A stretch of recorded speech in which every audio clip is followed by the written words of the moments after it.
"Can I help you?" The principal's voice cut through the silence like a cold wind. Tiana stood in the office doorway, clutching her enrollment papers, her mother beside her. Her backpack was too big for her thin shoulders. Her eyes were wide but steady. Principal Dwyer glanced at the address line, then at Tiana's skin, then at her mother's frayed coat. She smiled, but it wasn't kind. "This school," she said slowly, "isn't really for kids like you." The room fell silent. Tiana blinked. Her mother's jaw tightened. "We took 2 buses to get here," her mom said softly. "You're listed as a public magnet school. We meet the academic criteria." Principal Dwyer didn't flinch. "But we're a rigorous, elite institution, and transition can be difficult for some." She looked directly at Tiana. "You might do better somewhere that fits your background." Tiana Rose Parker had just turned 13 when her life changed with a sentence. She had always been the quiet girl, the kind who read chapter books under her desk while other kids threw paper balls. She didn't wear name brands, she didn't raise her hand to show off. But she knew things, she felt things, and she had a mother who believed that intelligence wasn't confined by zip codes or skin tone. That's why they fought to get her into Westbrook Academy. Westbrook wasn't built for girls like Tiana. Its parking lot was full of Teslas and Lexus SUVs. Its students had private math tutors, fencing lessons, and legacy admissions. Tiana had second-hand shoes, a borrowed laptop, and a dream too fragile to say out loud. The first day at Westbrook was like stepping onto another planet. Tiana's hair was twisted neatly into small braids, her uniform ironed, her shoes clean but worn. Nobody said hello. In history class, a girl passed her a note. Wrong side of town? At lunch, she sat alone under the gym stairs and ate peanut butter crackers from a Ziploc bag. In math class, when she solved a problem the others couldn't, the teacher said, "You must have memorized that from a YouTube video." No praise, no recognition, just a reminder that she was other.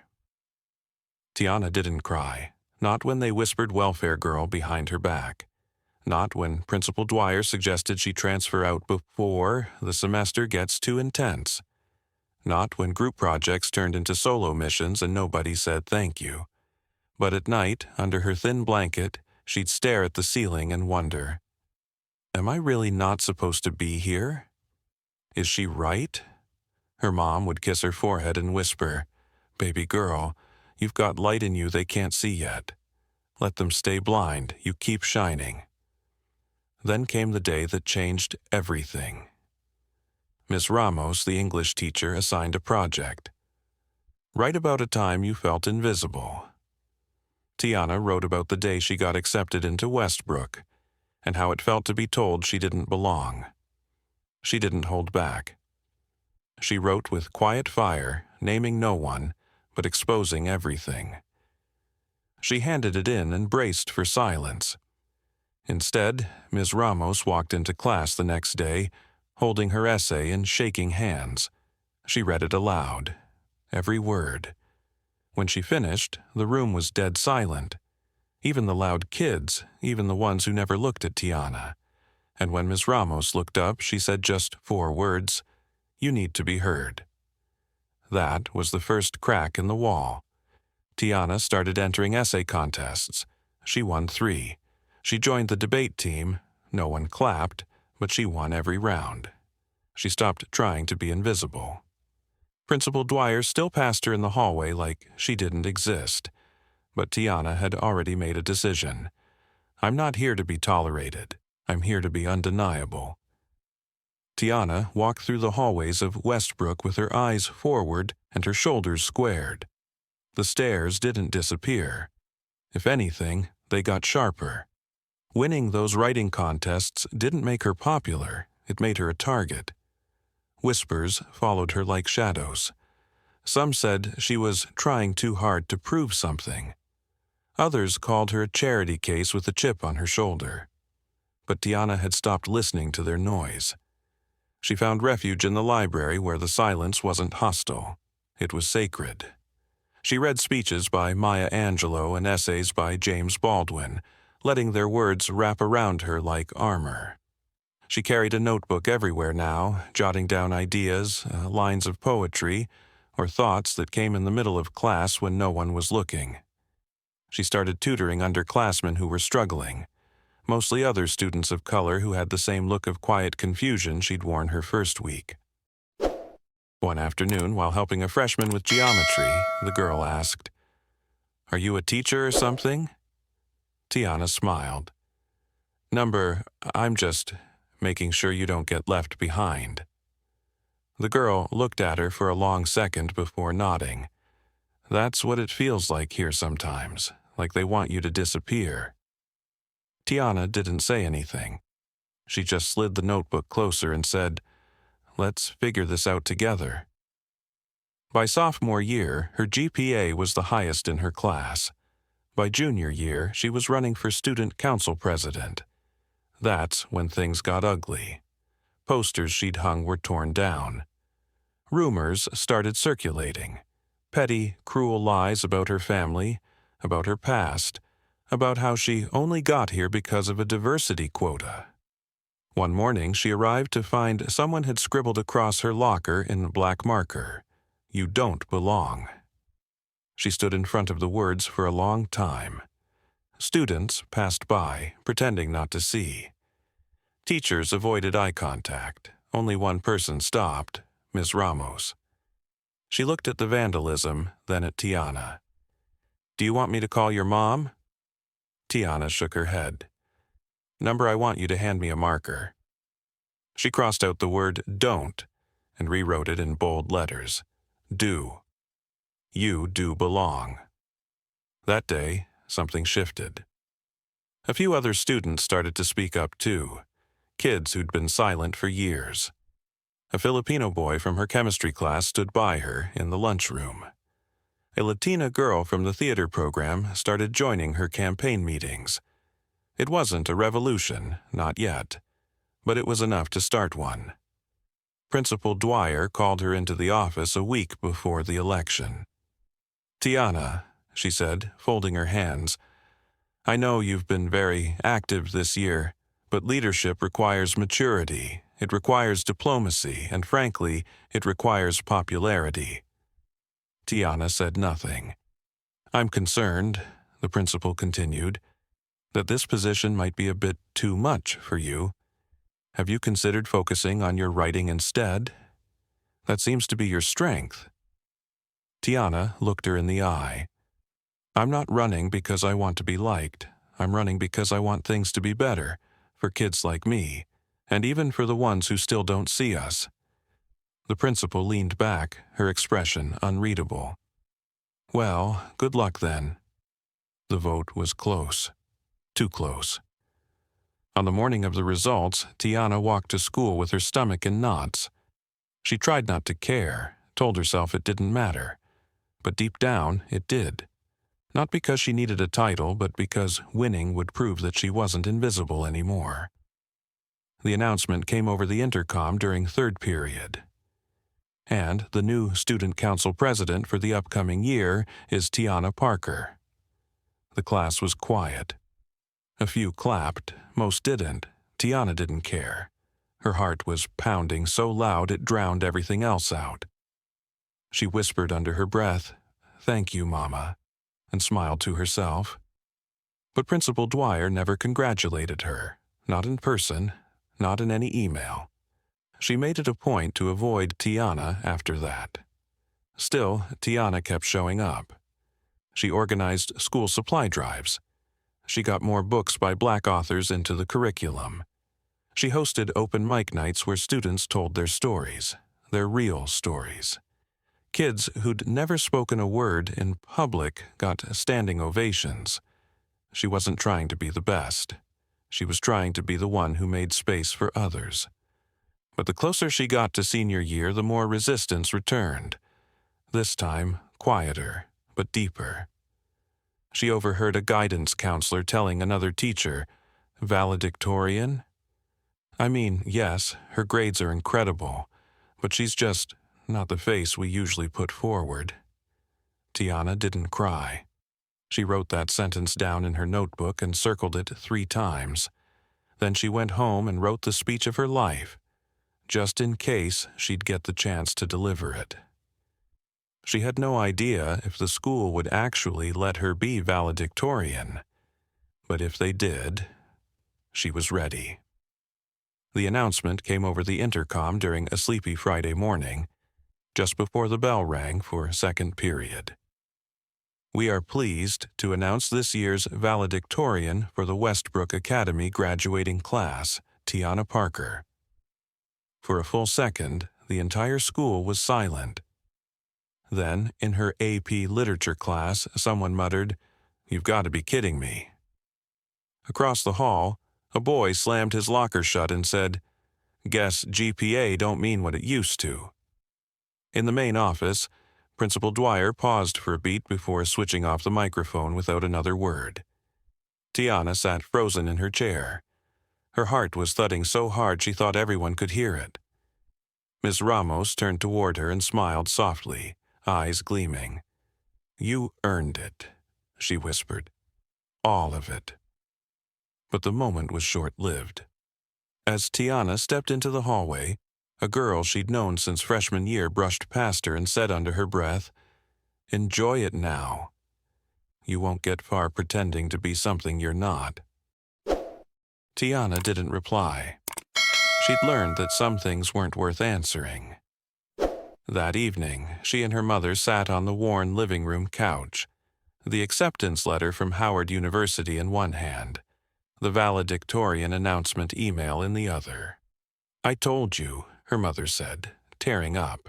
"You keep shining. Let them adjust their eyes." Tiana laid her head on her mother's shoulder, letting the quiet victory settle over her like sunlight breaking through years of fog. But the battle wasn't over. A few days later, she received a message marked urgent from the school administration.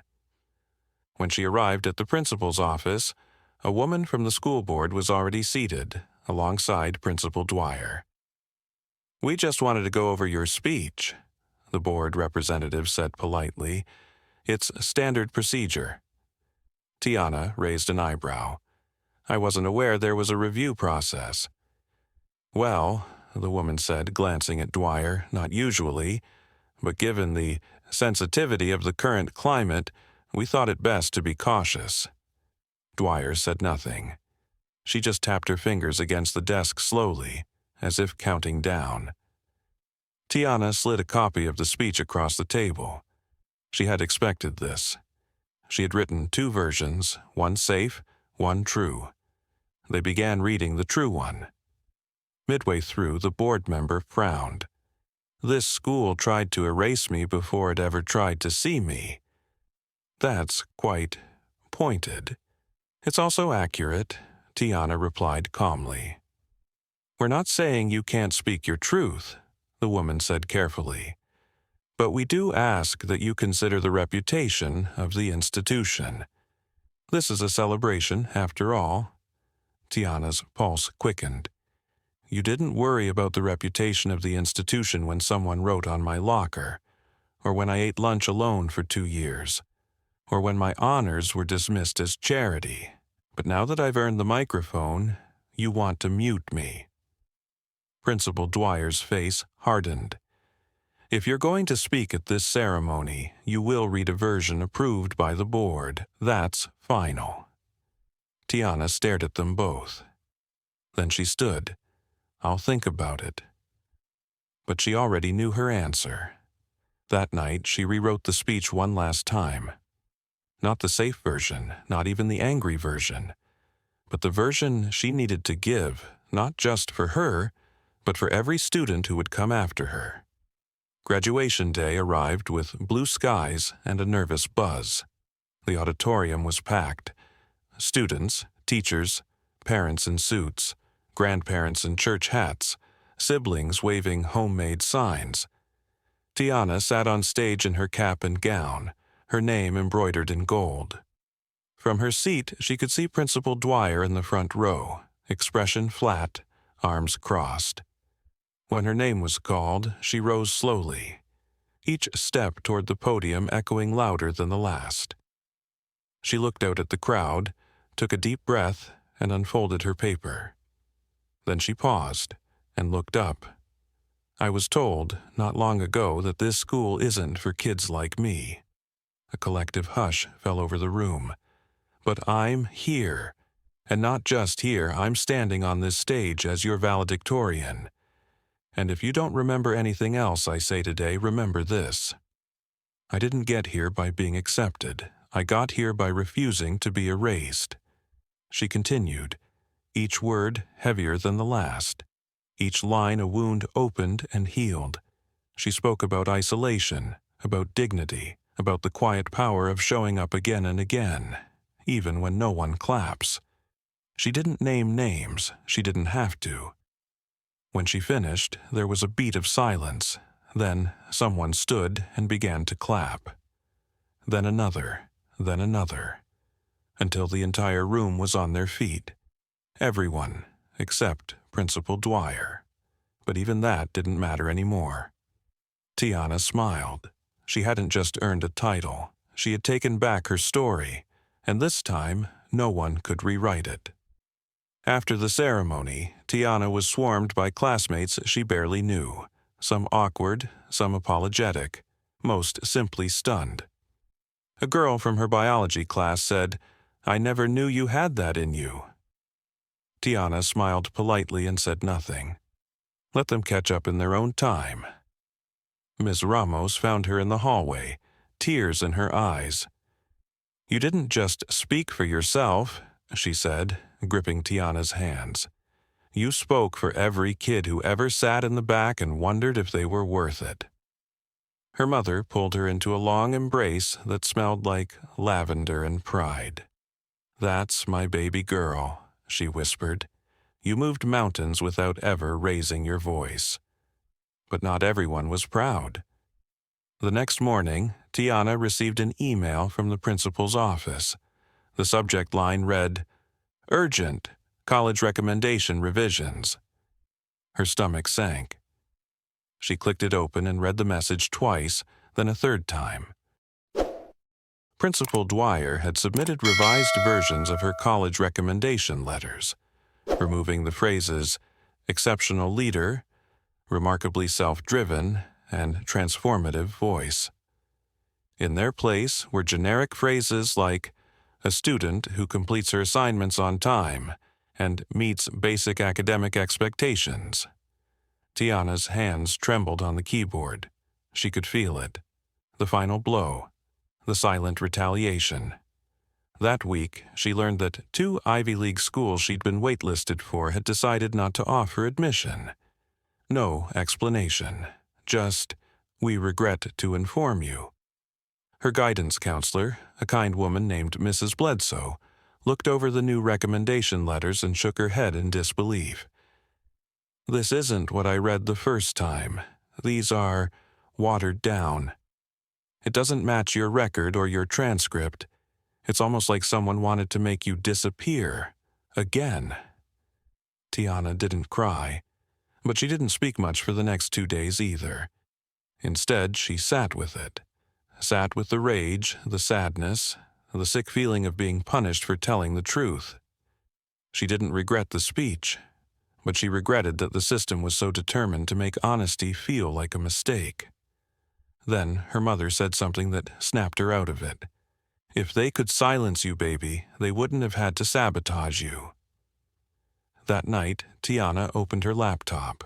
She typed up an open letter addressed not to any one person, but to every school administrator, counselor, or teacher who had ever quietly rewritten a student's future because they didn't fit the picture. She posted it on her blog. Then she shared it on social media. She didn't expect much. Maybe a few friends would see it. Maybe Ms. Ramos would share it with her book club. But by the next morning, it had been shared over 20,000 times. By the end of the week, it hit 1.2 million views. CNN called. Then the Washington Post. Then a podcast run by Michelle Obama's education initiative invited her to speak. Tiana was stunned, but she wasn't afraid anymore. She accepted the interviews, told her story, not as a victim, but as a witness. She shared every version of her recommendation letter. She talked about the hallway insults, the torn-down posters, the silence, the sabotage. She also talked about her mother's strength, Miss Ramos's belief, the moment she rewrote the words on her locker. And every time she spoke, more students wrote in, emails, DMS letters. They wrote, "I thought I was the only one." They wrote, "Your story gave me courage." They wrote, "I didn't know we were allowed to speak." Tiana responded to every single message she could, not with long paragraphs, just a simple, "You are seen. You matter. Keep going." One afternoon, she received a message with the subject line, "Full ride offer, Howard University." It was from the Dean of Admissions himself. He had seen her speech. He had read her open letter. He said the school had made a mistake in waitlisting her, and they wanted to correct it. Tiana didn't scream. She just sat very still, staring at the screen with tears running down her cheeks. She whispered, "We did it, Mama." Later that night, she opened her notebook and wrote one sentence. "They tried to shut the door, but I became the house." Summer came fast. The air turned heavy, cicadas humming in the background as Tiana packed her life into 2 suitcases and a backpack that had once felt too big for her shoulders. Now, it seemed too small to carry everything she had become. She spent her last week in town quietly, walking past the cracked basketball courts where she used to read during recess, the tiny library where her mother borrowed biographies of women who changed the world, the bodega where the clerk always let her slide when she was short $1. Everyone seemed to know her now. Strangers waved from porches. Store owners offered her free bottled water. The old man who ran the newsstand near the bus stop handed her a copy of the local paper with her photo on the front page and said, "Don't forget where you came from." She wouldn't. But she also wouldn't forget who tried to make her feel like she didn't belong in the first place. On her last day in town, Tiana got an email from Westbrook Academy. It was from the new school principal. Principal Dwyer had been quietly removed over the summer. No public announcement, no farewell letter, just an administrative update that she had retired early. Tiana read the email 3 times. She didn't feel vindicated. She felt empty. Because what she had endured wasn't just about one woman. It was about a system that made room for women like her. A system that smiled in your face while quietly closing every door behind you. And so, when Howard invited her to speak at orientation in front of incoming freshmen, she didn't hesitate. She stood in front of a packed auditorium of new students, most of them black and brown, many of them first generation, and said, "My name is Tiana Parker. I come from a public magnet school where I was told, this place isn't for kids like you. But I'm here to tell you, the places that scare you the most are often the ones that need your presence the most." There was silence, then applause, then tears. Tiana wasn't just a student anymore. She was a symbol. She was an echo for every unheard voice, a face for every invisible child. In her second semester, she started a mentorship program for high school girls called Undeniable. The tagline was simple, "You do belong." She returned to Westbrook once, invited by a new teacher who had seen her story and wanted her to speak to the rising juniors. The school looked the same. Polished floors, glass trophy cases, walls covered in glossy photos. But there was a new picture now. Her photo, hung quietly in the main hallway, next to a quote from her valedictorian speech. "I didn't get here by being accepted. I got here by refusing to be erased." She stood in front of it for a long time. One of the current students walked by and paused beside her. A black girl, maybe 15, wearing glasses and holding a calculus textbook. She looked up at Tiana and said, "I read your essay in class." "We studied it this year." Tiana blinked. "They teach it?" The girl nodded. "It's in our curriculum now. Modern voices in education. My favorite line is when you said, 'Let them stay blind, you keep shining.' That part made me cry." Tiana smiled, overwhelmed. "That was my mom's line, not mine." "She must be amazing." "She is." They stood together for a moment. Two versions of the same story, years apart. And then the girl asked quietly, "Do you ever get scared that they'll try to erase you again?" Tiana didn't answer right away. Then she said, "All the time." "But the difference now? I know how to write myself back in." The girl nodded, smiled, and walked away. And Tiana realized this wasn't just her ending. It was someone else's beginning. Tiana's story didn't go viral for the drama. It lived on because of the quiet parts, the pauses between her words, the courage it took to stay when everything told her to leave, the dignity in not clapping back when people tried to shrink her. She had never been the loudest, the flashiest, or the favorite. She had simply refused to disappear. And now, 4 years later, she stood once again in a cap and gown, this time in Washington, D.C., on the wide lawn of Howard University's graduation ceremony. Her mother was in the front row, wearing the same white church hat she'd worn to Tiana's high school graduation, except now she held a program that read, "Commencement Speaker, Tiana Parker, Class of 2029. Tiana took the stage with a calm so deep it felt like home. She looked out at a sea of faces, bright, black, brilliant, and took a breath.